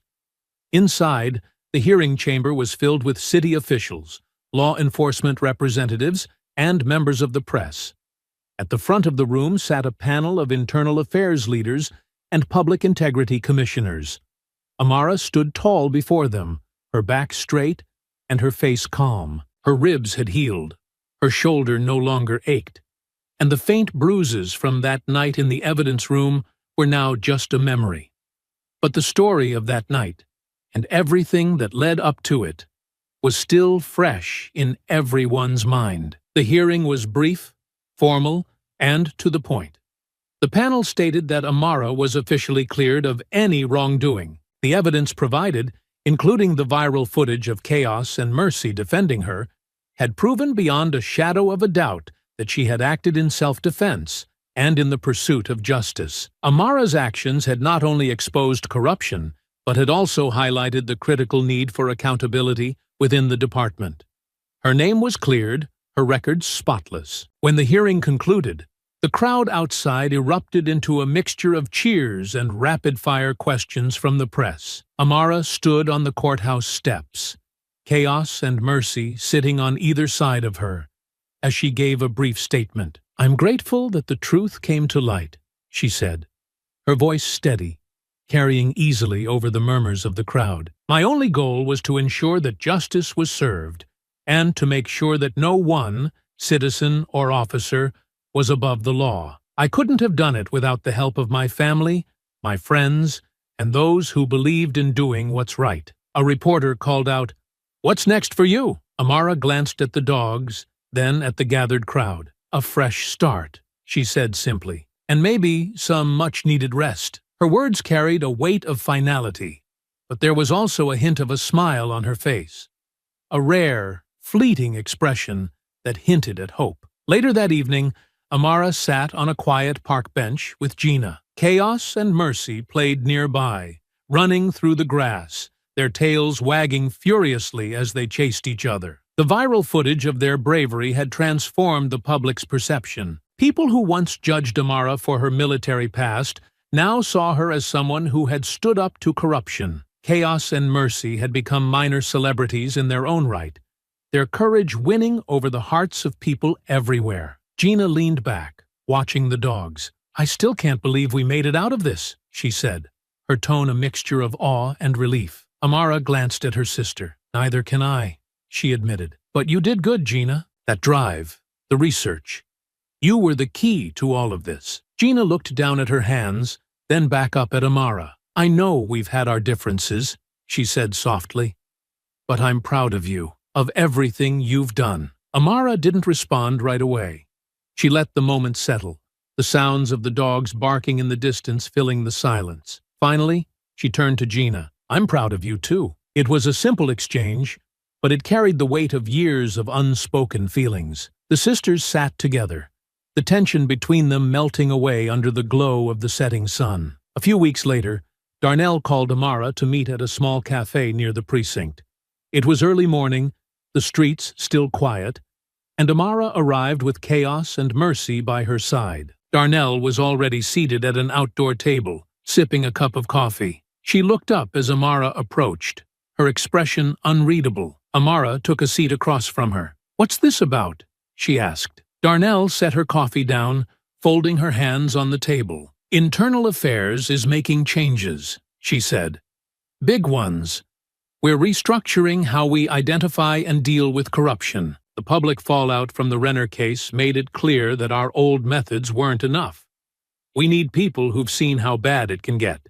People who know how to spot the red flags before it's too late." Amara leaned back in her chair, studying Darnell's face. "You want me to help you train them?" "Not just train," Darnell said. "Lead. We need someone with your background, your experience, someone who can teach investigators how to handle these situations without making them worse." Amara let out a slow breath, looking down at the table. "I'm not sure I'm the right person for that," she said quietly. "You're exactly the right person," Darnell countered. "You've been on the other side of it. You know what it's like to have the system fail you, and you know how to fight back. You're the one who brought the truth to light. And, frankly, if you can handle training those dogs of yours to work with the precision they do, you can handle a few IA trainees." Amara allowed herself a faint smile. "They are pretty good, aren't they?" Darnell chuckled. "Damn good. Think about it, Briggs. We could use someone like you." Amara didn't answer right away. She looked out at the street, watching the early morning light spread across the pavement. Chaos and Mercy were lying quietly at her feet, calm and content. The weight of everything she'd been through still lingered, but for the first time in a long time, she felt like there was a path forward. "I'll think about it," she said finally. Darnell nodded. "That's all I'm asking." Amara had been enjoying a rare moment of peace at her small, unassuming house. The evening was quiet, the air heavy with the scent of rain that had passed through earlier. Chaos and Mercy lay sprawled in their usual spots.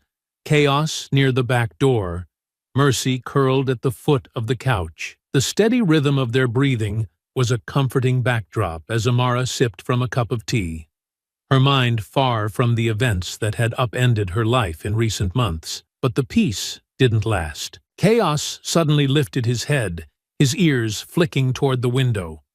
A low rumble vibrated through his chest, not yet a growl but close enough to make Amara lower her cup and set it carefully on the table. Mercy's head shot up next, her eyes snapping to the back door.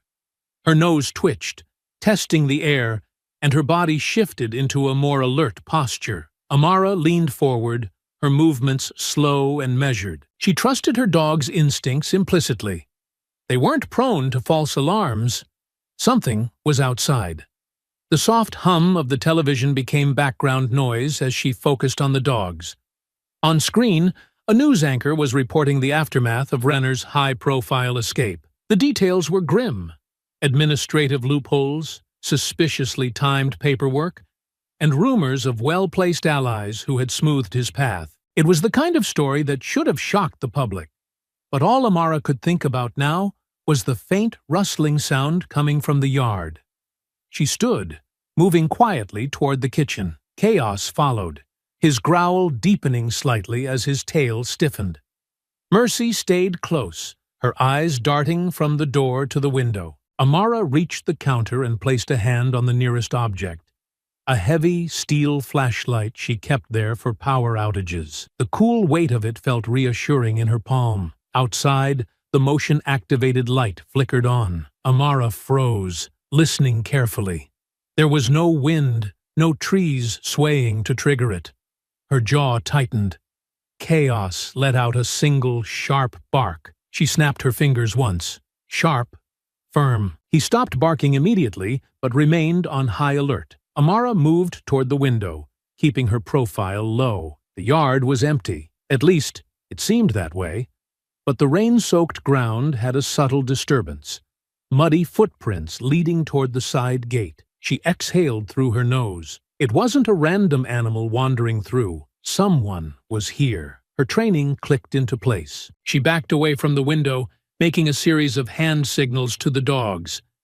Chaos moved to one side of the kitchen, taking up a position near the door, while Mercy stationed herself closer to Amara. The quiet inside the house felt heavy, like the calm before a storm. The television continued its broadcast, now playing a clip of Renner in handcuffs before his mysterious disappearance. The reporter's voice filled the room, But Amara's attention was razor-sharp on the sounds outside. Footsteps. Close. Deliberate. She didn't wait. Amara turned off the kitchen light, plunging the house into a dim, shadowed silence. Her grip on the flashlight tightened. The sound of glass breaking cut through the stillness, and Chaos reacted instantly. He barked once, a deep, commanding sound that echoed through the house. Amara pressed herself against the wall, her breathing steady. Her free hand moved in a quick, precise signal to Mercy. The dog shifted closer, ready. "Briggs?" a voice called out from the back door. The tone was low, calm, and cold. "I know you're in there." Amara didn't answer, her lips pressed into a firm line, her eyes narrowing as she listened. Her lips pressed into a firm line, her eyes narrowing as she listened. The dogs stood ready, their bodies taut, their ears swiveling toward the sound. The footsteps came again, this time inside. Chaos let out another growl, louder now, and Mercy's tail rose like a flag. "You really thought you'd seen the last of me, didn't you?" Renner's voice carried through the house. "After everything you put me through, you thought I'd just fade away?" Amara still didn't respond. She was already moving silently, slipping through the kitchen to reposition herself behind the counter. Chaos followed her lead, his growls coming softer now, more controlled. Mercy stayed at the edge of the living room, her body low, her eyes glinting as she fixed her gaze on the approaching figure. The television droned on, a chilling contrast to the tension building in the room. The anchor's voice was matter-of-fact, listing the failures that had led to Renner's escape. Sources within the Justice Department report that a series of administrative errors allowed Captain Renner to avoid transport to federal custody. Renner's silhouette appeared in the dim hallway light. Amara could see his shoulders, broad and tense, as he stepped further into the house. "I warned you, Briggs," he said.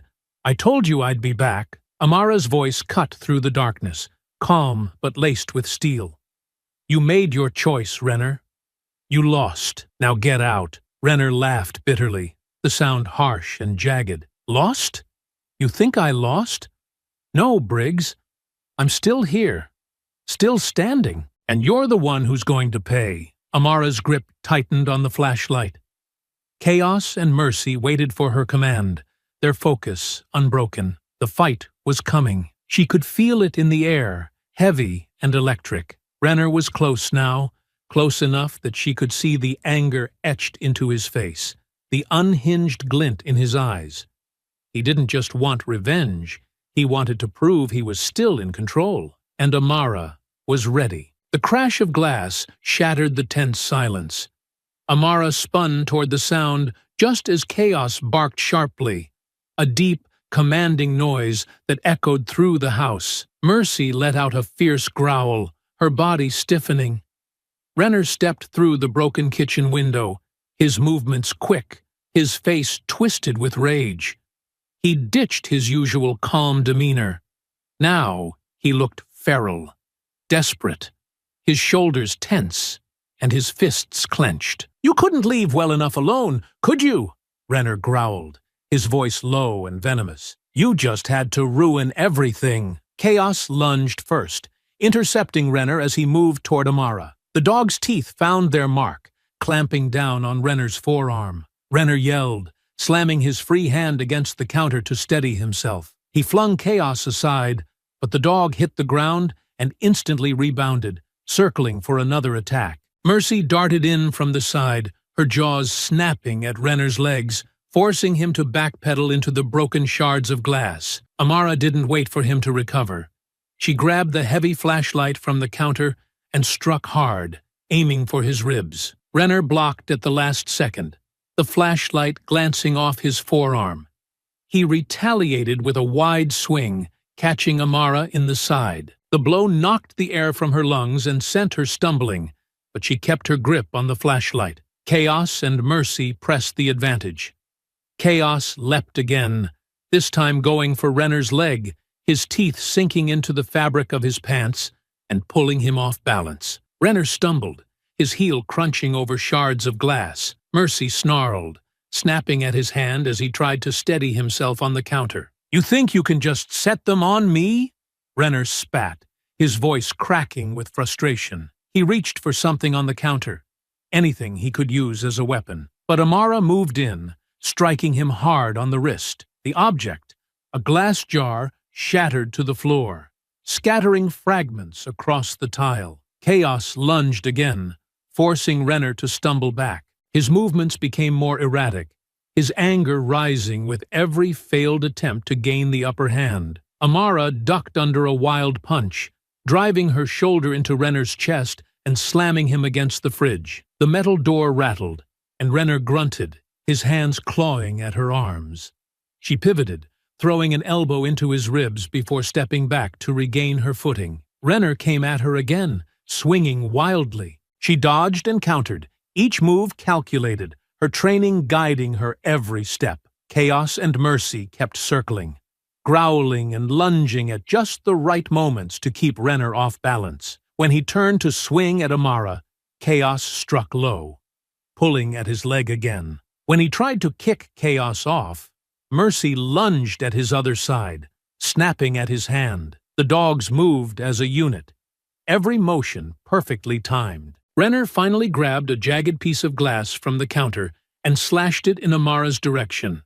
She deflected the blow with the flashlight, the glass clinking off the metal, and drove a knee into his stomach. He doubled over, gasping for air, but he didn't go down. Instead, he swung the shard again, nicking her arm. A hot line of pain flared up her forearm, but she gritted her teeth and pressed forward. "Is this it, Renner?" she said, her voice steady despite the chaos around them. "Breaking into my home, fighting in the dark like a cornered animal? What happened to the man who thought he was untouchable?" "Shut up!" Renner roared, his voice ragged. "You have no idea!" Another lunge from Chaos cut him off. The dog's powerful jaws latched onto his arm, forcing him to drop the glass shard. Mercy darted in, snapping at his legs until he stumbled again, crashing into the counter. Amara closed the distance, her movements swift and decisive. She caught Renner's wrist as he swung, twisting it sharply, and slammed him face first into the fridge. "Stay down!" she growled, but Renner refused. He lashed out blindly, catching her with a glancing blow to the jaw. The impact made her stagger, but it only fueled her resolve. She spun, driving an elbow into his side, then followed with a palm strike to his chest. Renner hit the counter again, hard, and Chaos lunged once more, pinning him against the edge. Glass crunched underfoot as Amara stepped forward, standing over Renner as he struggled against Chaos's grip. His breath was ragged, his movements sluggish. She could see the anger in his eyes, the unwillingness to admit defeat, but he was spent. The dogs didn't let up, their growls rumbling through the tense, shadow-filled kitchen. "Give it up, Renner," Amara said, her voice sharp and unwavering. "This ends now." Amara sat quietly in her kitchen, a phone pressed to her ear as she watched Chaos and Mercy rest by her feet. The adrenaline from the fight had faded, leaving a dull ache in her ribs and a thin trickle of blood from the shallow cut on her arm. Renner sat slumped against the counter, barely conscious, his breaths shallow and labored. She spoke firmly to the police dispatcher on the line, explaining everything.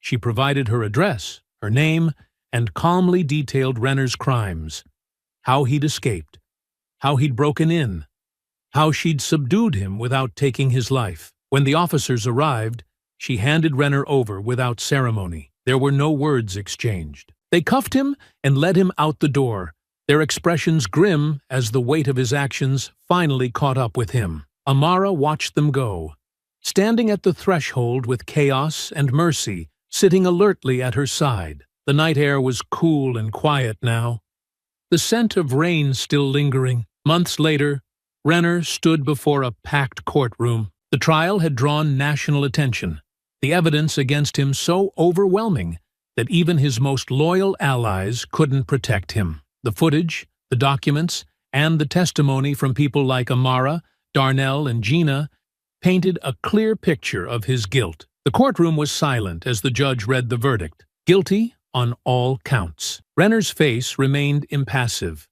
but his shoulders sagged as the weight of the sentence settled over him. The scene played out on live television.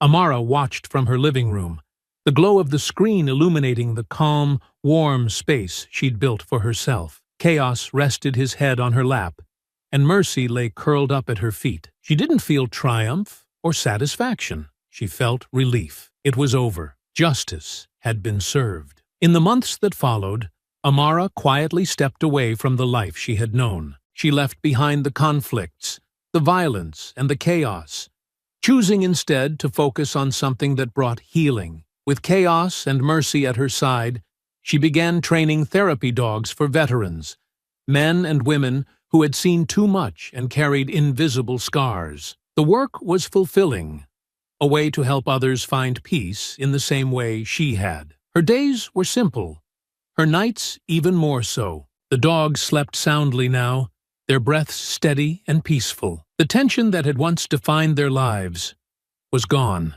Amara found solace in the small routines, the early morning walks, the quiet afternoons spent training new pups, the evenings watching the sun set over the town. The town, however, was not the same. Renner's arrest and conviction had sparked something deeper. People began asking questions about the department, about their leadership, about the culture that had allowed someone like Renner to operate unchecked for so long. Internal reviews turned into public hearings. Officers were held accountable. Policies were rewritten. And at the forefront of this shift was Darnell, now leading a newly formed accountability unit. She worked tirelessly to ensure that no one else would have to go through what Amara had endured. Her team became a beacon of hope for the town, a promise that change was possible. One quiet morning, Amara walked Chaos and Mercy along a familiar street. It was the same route she had taken months ago, back when the world still stared at her with suspicion and judgment. Now, the town was different. People walked past her without a second glance. A shopkeeper nodded in greeting. A neighbor waved from their porch. No stares, no whispers. Just peace. Amara smiled faintly, the dogs trotting happily at her side. She had found her place again, not as a soldier, not as a hero, but as someone who had fought for the truth and now lived quietly, contentedly, in the calm she had earned. The town was healing, so was she. And for the first time in a long time, the future felt open, welcoming, and free. I hope you enjoyed that story. Please share it with your friends and subscribe so that you do not miss out on the next one. In the meantime, I have handpicked 2 stories for you that I think you will enjoy. Have a great day.